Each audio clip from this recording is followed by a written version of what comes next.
Olá! Sabe aquela sensação que às vezes pega a gente?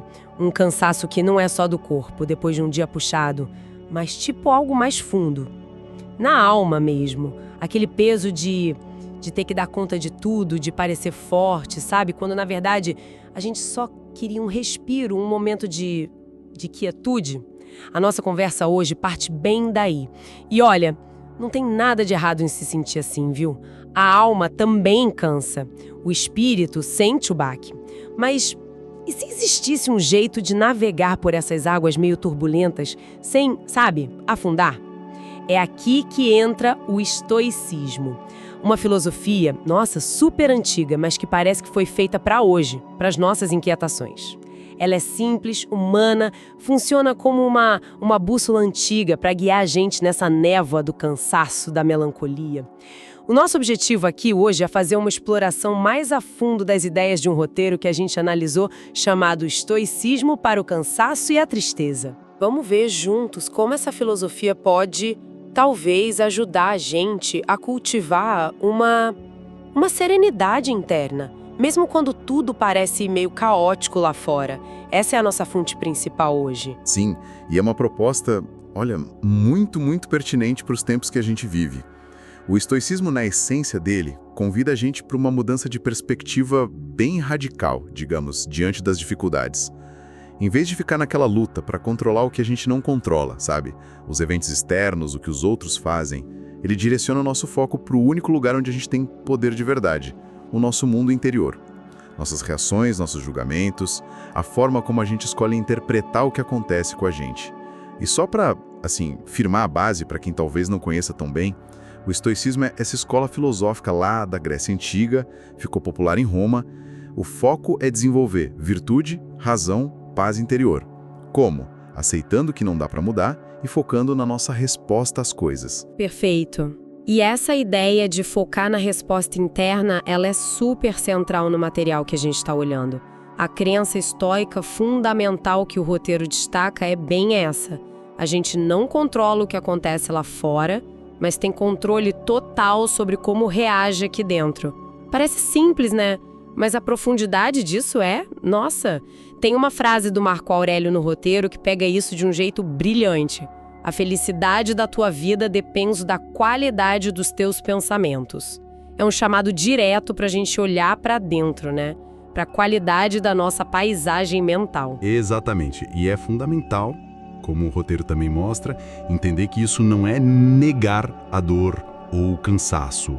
Tá? O estoicismo não prega uma indiferença fria ou, construir um muro emocional para fingir que nada atinge. A proposta é bem diferente. É mais sobre observar esses sentimentos, reconhecer que eles estão ali, mas sem se deixar levar, sem ser sequestrado por eles. O texto é claro, não precisa lutar contra o que se sente, nem colocar uma máscara de tá tudo bem. A imagem que o roteiro traz é forte. O estoico como alguém que observa a tempestade, mas não vira a tempestade. Ele sente o vento, a chuva da tristeza, o peso do cansaço, mas mantém o centro dele, sabe? Ele não se define por esses estados que são passageiros por natureza. É uma postura de testemunha consciente da própria experiência. Isso me lembrou outra citação do material de Sêneca. A vida é como uma peça de teatro. Não importa quanto tempo dura, mas quão bem foi representada. Isso quer dizer que até os momentos mais difíceis da nossa peça têm um valor, um significado. É uma analogia muito rica mesmo. Ela convida a pensar que cada fase da vida, inclusive esses atos de tristeza, como o roteiro chama, eles fazem parte do todo da nossa existência e tem seu valor. A qualidade da vida não seria medida pela ausência de problema, mas pela dignidade, pela virtude, pela coragem com que a gente representa nosso papel, mesmo nas cenas mais desafiadoras, né? O foco sai do evento em si e vai para a qualidade da nossa resposta interna. Como a gente escolhe carregar o peso que aparece. Essa ideia de escolher a resposta leva a gente para o próximo ponto crucial que o roteiro explora: a aceitação e o poder do controle interno. O texto argumenta que uma parte enorme do nosso sofrimento vem justamente da nossa resistência à realidade. da nossa tentativa constante de controlar o que, por definição, não está no nosso controle. Tipo, o comportamento dos outros, os resultados do que a gente faz, o fluxo da vida, o passado, essas coisas. E reforça que o único lugar onde a gente realmente manda é a nossa própria mente, nossas percepções, nossos julgamentos, nossas escolhas de como interpretar e reagir. A citação de Epicteto que o roteiro traz é quase um mantra estoico, né?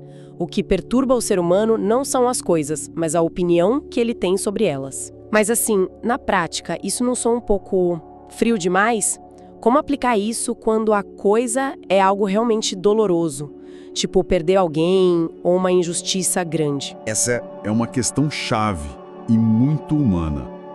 A frase do Epicteto não quer minimizar a dor real que eventos externos causam. Não é dizer que a dor não existe ou não importa. O ponto central é reconhecer que, além do evento em si, tem uma camada a mais de sofrimento que nós mesmos criamos. Como? Com as nossas interpretações, nossos julgamentos, as histórias que a gente conta pra gente mesmo sobre o que aconteceu.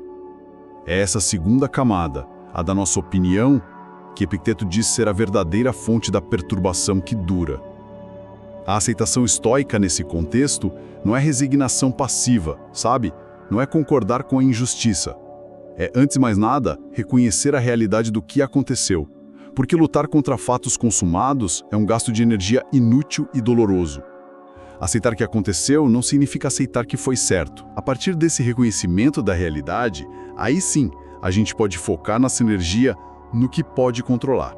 Nossa resposta, nossas ações futuras, como a gente escolhe viver apesar do que aconteceu. É uma escolha ativa pela paz interior, em vez de ficar guerreando contra o inevitável. O roteiro faz bem em separar isso. Não é desistência, é discernimento. Saber o que é do mundo e o que é da nossa fortaleza interior. E isso liga direto com entender que as coisas são passageiras. A tristeza, o cansaço, a raiva, são como nuvens passando no céu da consciência. Elas vêm, ficam um tempo e vão embora. O estoicismo ensina a gente a cultivar essa capacidade de ser o céu vasto, estável, consciente, que observa as nuvens passarem sem se identificar totalmente com elas, sabe? A serenidade não está na ausência de nuvens, mas na consciência de que somos o céu. Faz sentido pensar assim. Mas como trazer essa filosofia tão antiga, que parece pregar uma certa calma, observação, para o nosso dia a dia moderno? A gente vive numa cultura que exige o oposto, né? Velocidade, reação imediata, produtividade o tempo todo, mostrar sucesso, esconder as fraquezas. Parece um choque cultural. É um choque cultural gigantesco. E talvez por isso o estoicismo ressoe tanto hoje. Ele oferece um antídoto poderoso para essa pressão toda. O convite estoico, como o roteiro sugere, é quase revolucionário hoje em dia. Respira fundo antes de reagir, observa a situação, se pergunta: isso realmente precisa de uma resposta minha agora? Qual é a resposta mais virtuosa, mais racional, mais calma? O roteiro toca num ponto muito interessante sobre o poder que existe em não responder, em não ter que resolver tudo na hora, em escolher o silêncio em vez da resposta impulsiva, escolher não retaliar, simplesmente ser, com dignidade e equilíbrio, mesmo sob pressão. O texto chama isso de força silenciosa. É uma força que não precisa de barulho, não busca validação de fora. Ela está na integridade, na calma interior, na clareza de saber o que está e o que não está no seu controle. Gosto dessa ideia de força silenciosa. O roteiro até dá uma abordagem prática para lidar com a tristeza nessa linha. Em vez de tentar fugir ou se distrair a qualquer custo, a sugestão é sentar com ela, quase como se fosse uma visita mesmo, e perguntar: o que você está tentando me dizer? Talvez seja um sinal para mudar o ritmo, para liberar alguma mágoa antiga, para praticar mais autocompaixão, ou só reconhecer uma necessidade que não está sendo atendida. E isso é crucial. Mostra que o objetivo não é apatia, não é a frieza emocional como às vezes pensam errado sobre o estoicismo. O objetivo é equilíbrio, é presença consciente. Quando a gente encara a dor, o cansaço, a tristeza com essa atitude de observação serena, curiosa, a dinâmica muda. Eles deixam de ser só inimigos para derrotar e podem virar mensageiros, Até professores, sabe? Podem indicar onde a gente está desalinhado, onde precisa de cuidado, onde tem uma oportunidade de crescer ou de ajustar a rota. A dor vista assim deixa de ser só destrutiva e ganha um potencial transformador. Chegando mais para o final da nossa exploração desse roteiro, ele faz questão de reconhecer algo importante. Mesmo com toda essa filosofia, o cansaço e a tristeza podem continuar ali, e que isso não é um fracasso na aplicação dos princípios. A sabedoria estoica, pelo que eu entendi do texto, não é uma fórmula mágica para eliminar a dor. É mais um conjunto de ferramentas para a gente aprender a caminhar com ela, sem perder nossa paz interior, fundamental, sem ser arrastado, né? Tem outra frase do Marco Aurélio, que o roteiro destaca, e que parece resumir isso. O obstáculo é o caminho. A nossa reação natural é ver o obstáculo como algo que impede o caminho, algo para tirar ou desviar a qualquer custo. Essa frase vira tudo de ponta cabeça. Exatamente. É uma das ideias mais poderosas e, assim, contraintuitivas do estoicismo. Ela nos convida a ver a própria dificuldade, o cansaço extremo, a tristeza profunda, o desafio inesperado não como um impedimento, mas como a própria matéria-prima para o nosso desenvolvimento. Aquilo que desafia a gente, que força a sair da zona de conforto, é justamente o que pode construir nossa resiliência, nossa sabedoria, nossa virtude. O obstáculo não está no caminho. Ele é o caminho para a gente se tornar mais forte, mais sábio, mais humano. A fonte sugere que essa perspectiva transforma o sofrimento de algo puramente negativo em uma oportunidade de crescimento. E a mensagem central que ecoa no final do roteiro é essa. Você não é o seu cansaço. Você não é a sua tristeza. Você é a consciência que observa essas sensações passando. Existe uma sabedoria imensa em reconhecer os próprios limites, em saber quando parar, quando descansar, sem culpa ou autojulgamento. Isso não é fraqueza, pelo contrário, é uma forma elevada de autoconhecimento e autocuidado, super alinhada com a busca estoica pela vida virtuosa e equilibrada. E essa noção do fluxo constante da vida, que o roteiro também menciona, traz um certo alívio, né? A ideia de que nada é permanente, nem a dor mais forte, nem o cansaço mais esmagador. Talvez o objetivo não seja chegar num estado onde não existam mais pesos para carregar, mas sim desenvolver a força e o equilíbrio internos para carregar eles com mais calma, com mais graça. Precisamente. A conclusão que o roteiro nos deixa é que a paz duradoura não depende de circunstâncias externas perfeitas, o que, vamos combinar, raramente ou nunca acontece. A paz é uma qualidade interior cultivada dia após dia, escolha após escolha.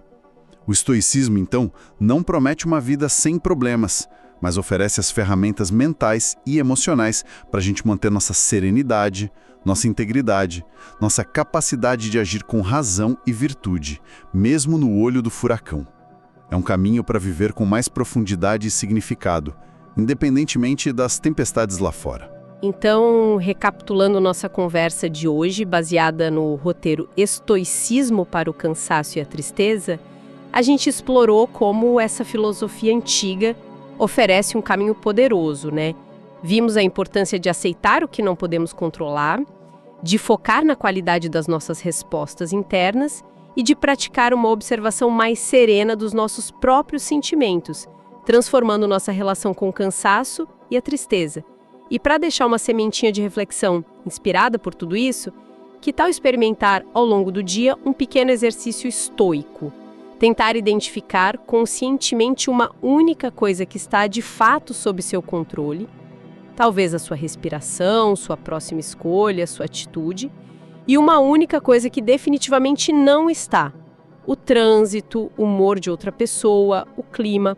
Só observar essa distinção. Ver como esse simples ato de discernimento, se repetido, pode começar a sutilmente realinhar a perspectiva interna diante dos desafios diários. Talvez seja um começo.